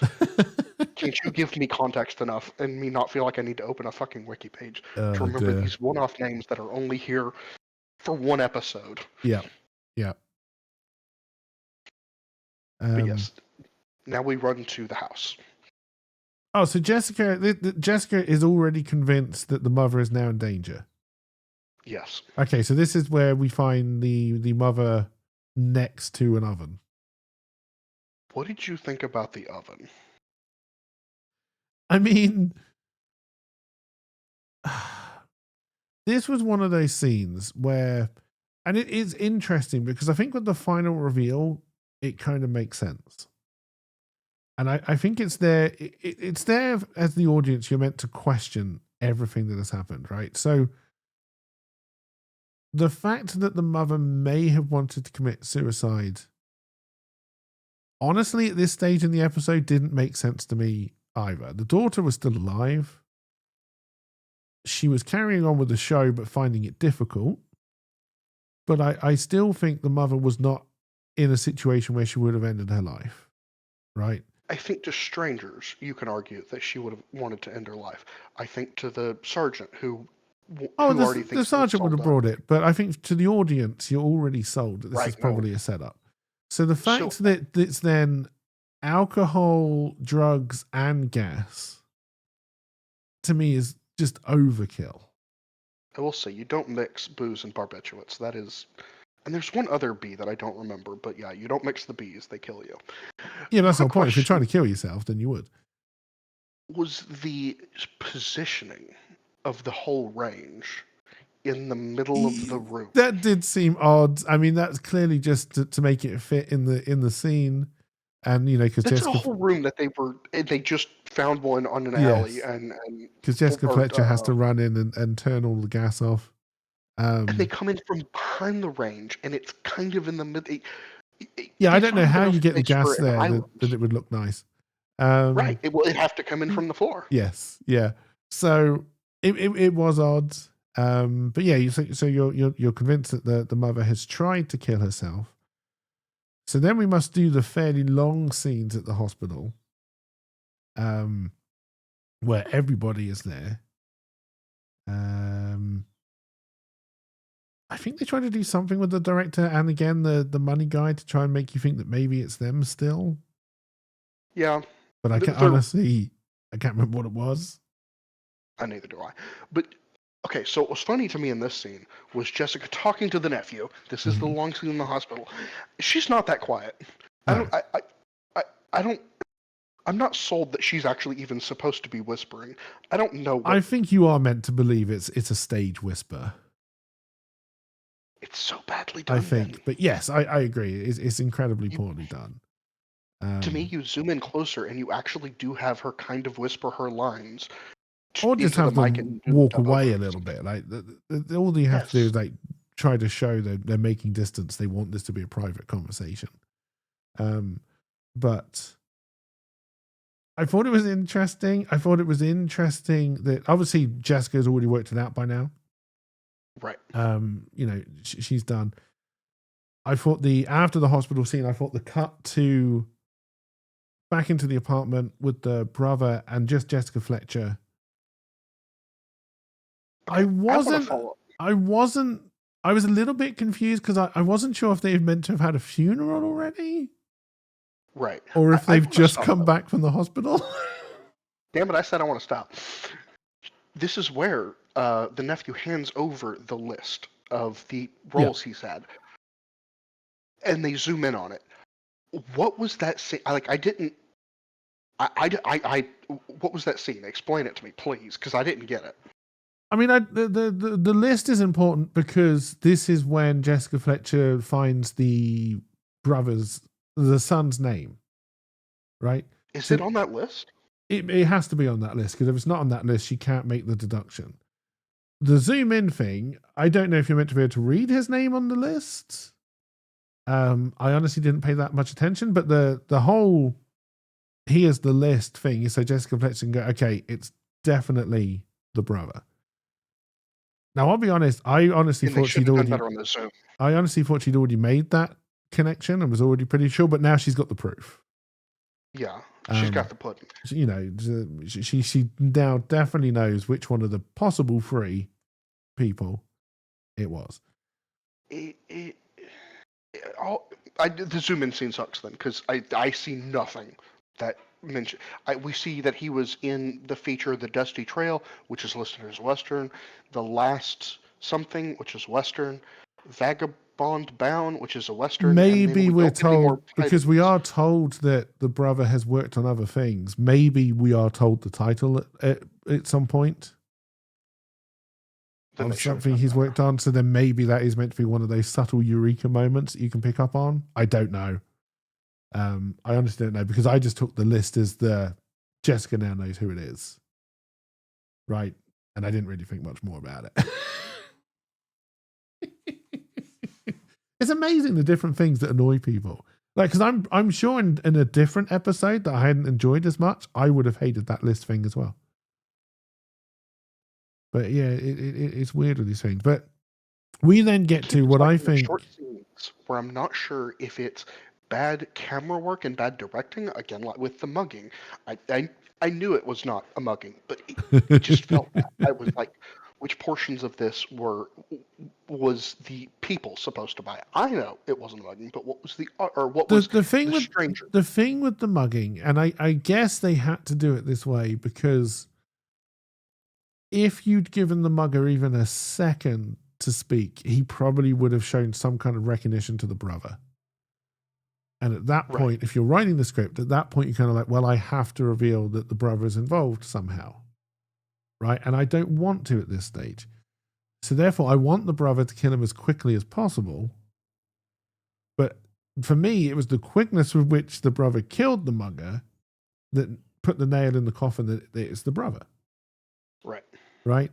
So what I liked about the fact with how they filmed the alley scene is the fact that it never felt like a mugging. I thought was brilliant on their part. Right? We've picked up straight away that this is not a mugging. The problem I had an issue with is I couldn't hear his line. And if I was watching this on television, I would know it wasn't a mugging, but I would be a bit confused as what it was supposed to be, or what it was supposed to pretend to be. I had a feeling it was a mugging, but what did he yell at her and then immediately shoot? I honestly didn't. I need to hear those lines. If you're going to make it very quick. Again, I think, but again, I think that was kind of possibly the point. And again, I think that's probably one of the beauties of these episodes is that a lot of the things that feel wrong actually then lead into actually that was quite good. You know, the fact that you've got a terrible actor flubbing his lines while trying to pretend to mug someone, you can actually at the end of the episode think, oh, that was genius. I don't think it was done on purpose. I don't. Not understanding what someone said. He's a bad actor. He's a stickler for me. It's a stickler for me. Yeah, but he's a bad actor. Like, if you think of how they would have shown this in a modern thing, because what they do with most of these modern crime shows is that if you see the murder, the narrative or the camera and the narration of the murder as you first see it is always a lie, right? Or they miss bits out, and then they will go and fill in the blanks to explain to you what actually happened. What I like about this one is that what you saw is exactly what happened. I do appreciate that. Right, and I like that. Now, whether they did it on purpose, whether it's badly shot, whatever, we're never going to know. And like I said, I had a huge issue with that whole scene. And to me, I think it ruined it because I think they really just... There was no one else but the brother who could have planned this. I still think it could have been theoretical that if someone knew his history of being mugged and that he had started carrying around a gun, it would be someone with intimate knowledge of the brother. Yeah, not but the funder and not the producer. Intimate again, it's the quickness of the reaction. Well, and that's... He's not dumbstruck. He's not even worried that his sister has been shot. There's no shock. It's just straight bang, bang. He responds like the U.S. police would. Yeah, but he's not a U.S. policeman, and the mugger was not a person of color. So I do not agree with that argument. He's well off monetarily. Let me phrase that. They could have developed this as a point. Oh, they could. Oh, they could. And the scene after it with the cop where they're saying, you know, where they explain the fact he's been mugged before, and okay, it does start to make more sense. And if they do reveal down the line that it's somebody else, I would just believe it's a badly shot scene.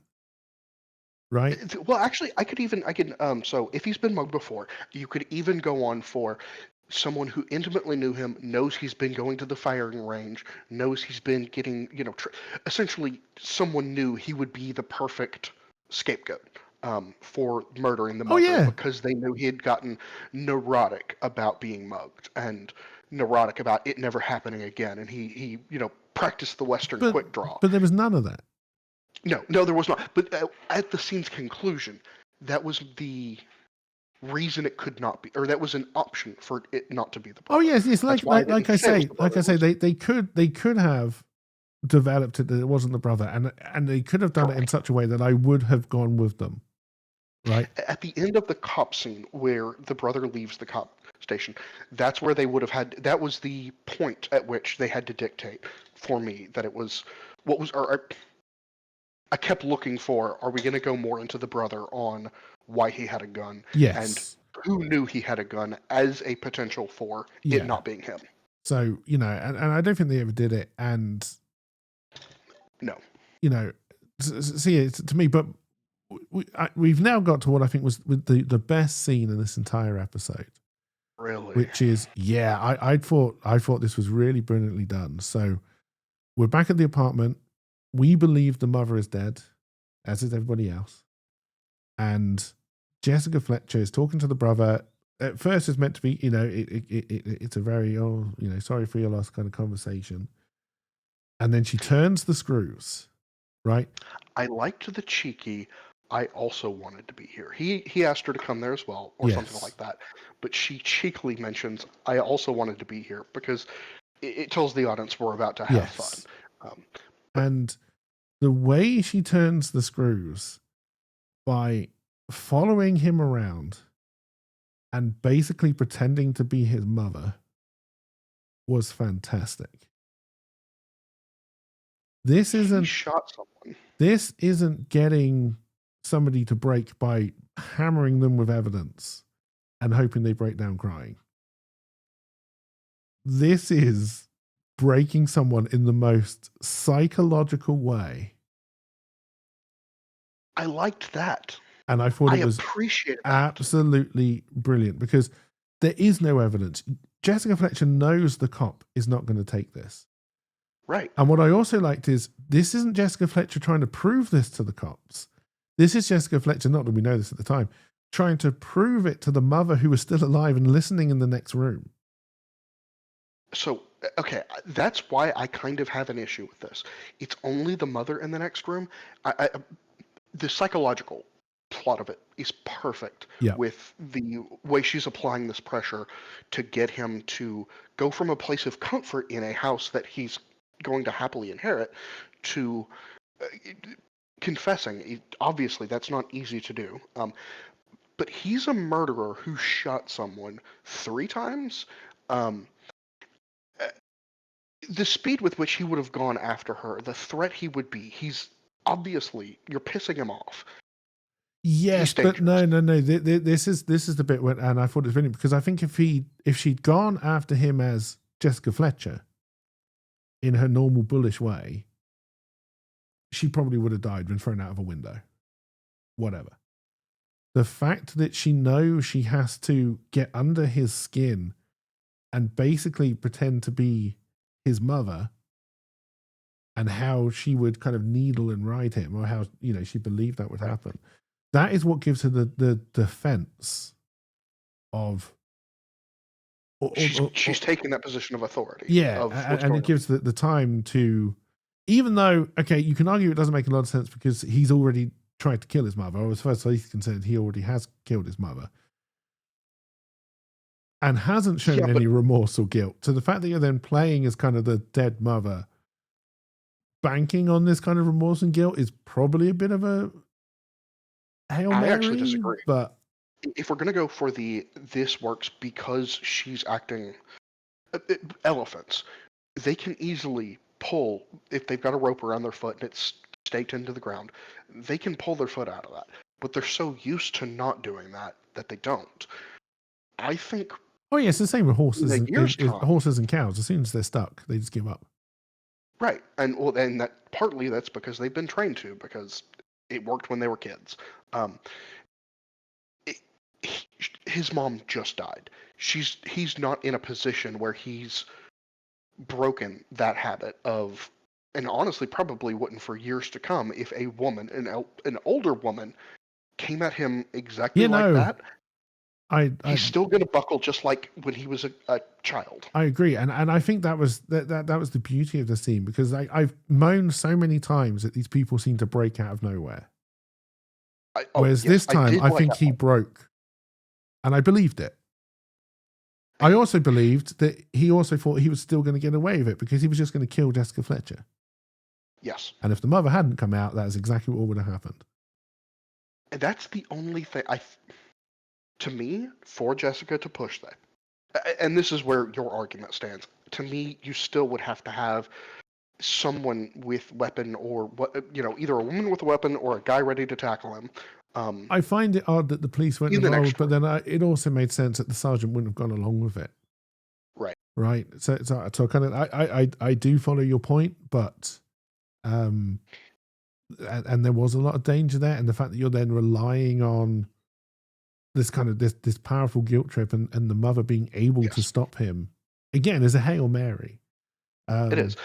But at the bare minimum, her pulling it out of him was perfect. Oh, Because honestly, at the the start of following it, him around, and the way she kind of changes her voice and her actions to really needle at him. I honestly, when she started, I was like, okay, we're about to have the sob story. It's because that's what they've been doing. But no, they cranked it up a notch. And Yeah, I thought it went was great. swimmingly. I thought it was great. Yes. I honestly did. And then I also like the fact. So I think after that, and then there's the emotional, the mother is then saying, "I love all of you equally," and the kind I of the didn't like guilt. that part. That I It, found weak. it was a little bit, but and the fact that we don't even know if he went to prison or if right, the mother just said, "Jessica, don't tell anyone." We honestly don't know. I don't think. Does the mother tell that to? No, I don't think. I remember. don't think. No, I don't think anything ever happens. I think it's they have that scene. They then go back, and it's shown, I think, on TV, that they had a very successful mother-daughter musical opening. It's going really well because the nephew, I But think, they don't show the brother there, so I think. no, we're but supposed to but believe it's the never brother's- explained what's happened to the brother. Did the mother just forgive him? Did she ask Jessica not to say anything? Were there police just down the hall? You're meant to believe, as Murder, She Wrote, that clearly he is now going through the process of being done for 2 attempted murders and a murder. This is late as well. 80s in the U.S. He's going to jail. That's what the audience absolutely yes, believes. and I think that's. But yeah, I like the nephew phoning up. It's going really well. And then yes, I love the fact that the end of this. That girl's already gone, but there's this new one who's the weather girl. I think it's on TV station. Francesca. Yes, and just I was like, that is a nice, after what it was a very heavy, very well done psychological scene, to end on that little bit of levity, I thought was really nice. Between the scene with the mother and actually that final scene, this one, I don't want to feel things, but bring me in, make me emotionally invested.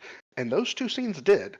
The levity at the end definitely works with that. But I was emotionally drawn in by both of those scenes and the proper emotional connection. Yes, yeah. And I think it to me, it's what made this episode a lot more enjoyable. There are just a lot of things. The fact that, again, Jessica Fletcher actually does some detective work. Yes. I thought was good. I believed, because even though she doesn't know any of these people apart from the nephew, but he wasn't the one who was considered guilty of the crime, right? So we needed another reason for her to be involved, and the fact that she's met this woman, she likes this woman, and this thing's happened to her, the fact that she would then notice something is wrong and really clearly the sergeant pisses her off, and that's another reason why she has to do it. Right. You know what I mean? I think if the sergeant had said, "Okay, I'll look into this," maybe she would have, stayed in the shadows a little bit. But if I've got to do it, I've got to fucking do it. Yes. I like that. I like the fact that all of the red herrings were very believable. If they told me that the producer had done it, and they told me in a way that made sense, I would have believed it. Same with the director, right? Yeah. I would have believed it, and I thought that was good. And yeah, and again, there was enough. The writers, you probably could have just got rid of them completely. The comedy scene where she's eating the spicy food, I thought was great. Yes. And again, the little bit of levity at the end, I thought was great. And then just the acting in general in this episode seemed to be above and beyond what we've seen before. Honestly, besides the writer bits. Yes, beside the writer bits. Like, everybody felt believable in their role. there were parts I didn't feel for the son, but I guess in the story as a whole, that works. Um, I don't know. He felt I don't think the off. son's reasons for doing it were particularly compelling. Honestly. Um, Okay, he's doing it for money.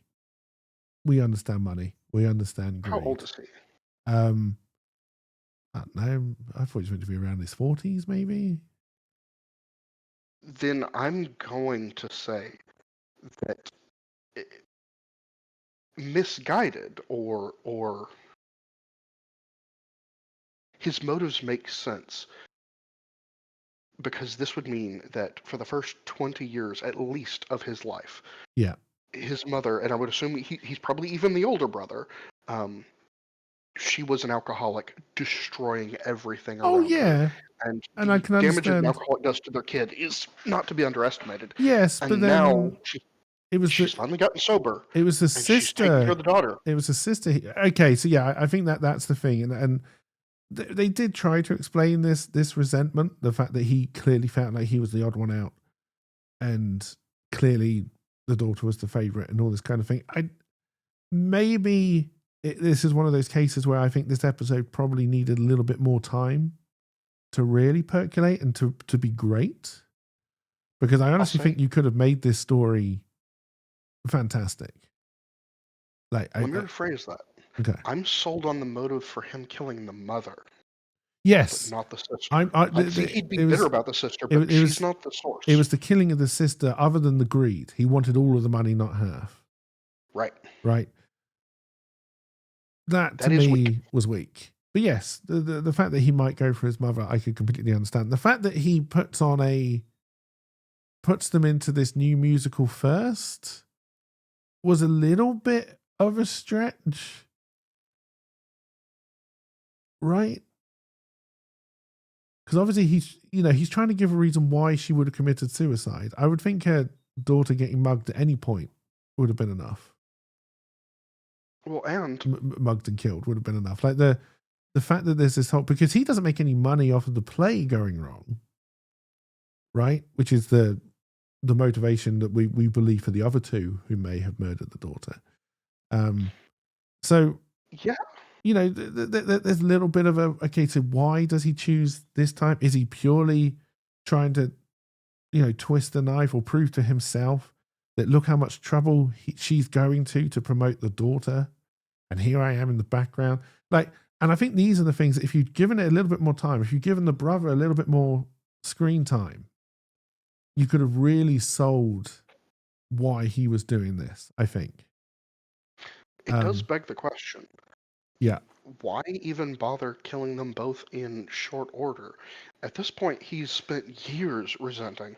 He said there's not a day he didn't want his mother dead. Yes. Why not just kill the sister with a mugging, give it 2 years, and then find a way to kill the mother? You don't have to actually have those back to back. Well, no, because his plan was, so the original plan is he killed the daughter, right? And then mom drinks herself to death. And then mum commits suicide over the daughter's death. Those two events in quick succession would be believed by most people, I believe, right? And what it shows, I guess, is he doesn't actually want to murder his sister. It's just that is the best plan. And he's got such indifference towards her, I guess, that it doesn't matter that she's just a pawn in this terrible plan. His motive for killing his mother is hate, but to justify it, he's making it, rather than, it's wrong to hate your own mother, but if you want the inheritance, maybe that's a sane response. And so, fine, if I'm going to go that route, yes, fuck the sister too. And then I may as well get all of it rather than just half. And it works into the plan. And from a plan, and again, this is one of the things where certain things about what he did doesn't make a lot of sense, but his plan that killed the daughter, the sister, then commit suicide, there's a logic to that. You can follow the logic. Daughter, the mother commits suicide. Yeah. But there's a logic to that. Whereas the one where they kill the father and the girls are all on the boat, there was no logic to that initial crime. That none of it makes sense. No. right? So at least this one, and I think that was another important thing to me, is it all tracked. Okay, they could have done it better. They could have done things differently, but from start to finish, it tracked. I thought the episode was fun. I thought there were some really good acting moments from everybody. And you are right, though, that the actually weakest thing about this was that he was having a play to kind of make this happen, but yes, it also just still works. oh no, it does work. And again, I think if they'd sold the brother as this kind of more manipulating and kind of brooding kind of person, but then the other part is nobody's meant to know, right? The Right. mother's clearly oblivious to how he feels. You know, Right. she feels she's shown her love equally to all of them. But we're going to have to wrap this up soon. This has been our longest episode by far. Yeah, I've got an hour 34 on my clock, and I know I started it quite late. Yeah, we're almost at 2 hours. I didn't realize I started it that late. Oops. We're at 1 hour 55 minutes right now. I'm happy that it was a good episode. I'm happy it was a good episode. I'm happy that I think I said at the end of the last one that I was going to give it 4 more episodes. And I think you even said at that point, even one more episode is going to make it hard. And there had to be a good one in that. And I think while this episode wasn't perfect, and I would never expect perfection from Murder, She Wrote. Right. What I think this episode did do was tell a decent story with some very heartfelt moments, some proper detective work, and a logic, twisted as it may be, that made sense. Right. If all the episodes from here forward had the same shortcomings as this episode, I would find it slightly hard to believe they put on 12 seasons. But the strong points from this episode are perfect. And the fact that you're actually getting... Oh my God, I've forgotten Jessica Fletcher's real name. J.B. Fletcher. Angela Lansbury. Damn it. The fact that you're allowing Angela Lansbury to finally show some of her acting skills, which she's clearly got, I think was fantastic. No, this makes me hopeful. Yes. And I guess I'm going to look for any more that are directed by Hy Averback. Actually, no, because we don't care about the directed by, because it was the stories that we've had such issues with. Yes. So Peter S. Fisher and Gerald K. Siegel, and I'll see if they've also... I think they've still done most of the other ones, though, so I'm still hopeful. I'm still hopeful. I'm still hopeful that, you know, at some point, Murder, She Wrote is going to find a formula. And I think our main complaint is going to be, this is so formulaic, right? But at the moment, it hasn't even got to that formula. It's been all over the shop. Yeah, but if this was the baseline formula, I'm not going to be like it. Yeah, it's going to be formulaic, but I can live with. Yeah, I don't mind formula. I can live with it as long as there's logic that makes sense, decent characters. Yeah. You know, allow Jessica Fletcher to show off both her detective work and Angela Lansbury to show off her acting skills. Then great. Yeah, I can start to understand why we get 12 seasons of this. But if the next episode we watch is just shit. I just want to do Malady Broadway again. If the next episode is shit, I still am going to have some hope. We had some good stuff to begin with. We had been a lot of shit. We had that animal one. We had the one that both of us have forgotten. But this one has long legs for a series. Yes, I agree. And that works. I agree. There was parts of the pilot we liked. There was parts of that second episode we liked, but those couldn't make it a series because there was profound plot holes in them, even if there was portions we still disliked. Yes. This one works. Yeah. No, I 100% agree. See, I'm glad. One, in a way, I'm very glad that we did end up taking a fairly long break. Because I think I wonder if that's true. Actually, I wonder if we would have enjoyed this even more if we'd come in straight in after episode 11. That's a great question. But to me, I'm glad we took a break because it was nice to come back and watch a good episode of TV. You know what's funny? Uh-huh. Do you remember how I mentioned that there was a gap in episodes? Yeah. And we were hopeful that the start of the next batch would be good? Yeah. This is the last episode before their break from January 13th to February 3rd. So maybe this is like perfect for saying the next bits will be good. Hopefully, Because yeah. I was thinking maybe this one was the first one after the break, but no, this is the first one or the last one before the break, which And a very strong episode to put on if you know you're going to take a break. yeah, Like yeah. if you know you want people to come back, like if I'd been watching Murder, She Wrote weekly at this stage before this episode and it went off for 2-3 weeks, whatever it was, Right. I'm probably not coming back. Yeah. Whereas after this episode, yeah, I'll watch the next one. This was well enough done that I'm willing to give them another chance. Yeah. Yeah, 100%. You know another show that we should do a podcast on? Right. There's a show. It was Chad is what it was. I made it through 2 episodes. The hell is Chad? It was horrible. It's a 30-year-old woman trying to be a 15-year-old nerd at school, and like we get there's stereotypes in TV shows. You kind of have to play with them. This is horrible because she's every nerd. She's not just one type of nerd. It was bad. It was so bad. It was so bad. Ah, dear.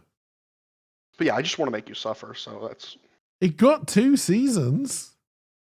It was again. Only we 18 even episodes, tried. though. Only 18 episodes, but 2 seasons. I think we tried. It was either we hated it, both because I was watching it with my dad. We hated it, and I was like, "There's," because it was getting some good reviews, but it was getting good reviews because it was a 30-year-old woman playing a ethnic 15-year-old boy, and that's different. That's unique. That's Persian American boy. That's something we don't see on TV. No, Yeah. I don't care about your.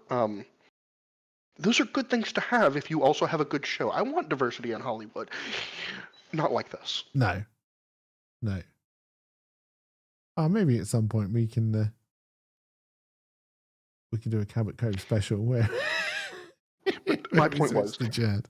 or the thing I did want to say is, like, I don't know if it was the 3rd episode or the 4th, but we were like, horrible, just horrible. Let's give it one more shot. We got maybe 5 minutes into the episode. We're just like, I'm out. Because it's one thing to not tune in again. Yeah. But when you can't even sit through it. Oh, yeah. No. Yeah. All right. We have officially gone over the 2-hour mark. Sweet. Thank you, ladies and gentlemen. We've officially done it. This is our longest episode by far. Because we're the best. But yeah, it was a good episode. We are going to stop here because I need to get to the shop before it closes. But yeah, thank you for joining again tonight. It's very much appreciated. And say goodbye, Keiki. No. Thank you thank you for listening and watching, everybody. You just have to say it at the right time. I'm still doing the outro. I can't say goodbye and then waffle on afterwards, even though we do every time. It doesn't matter. It doesn't matter. And with that, and with that, I was going to say fuck off, Nightbringer, but no, I'm not going. It's fair. It's fucking fair. I'm not going to do it in that kind of way. Fuck off, Keiki. And with that, fuck off, everybody. Exactly. Bye. Bye.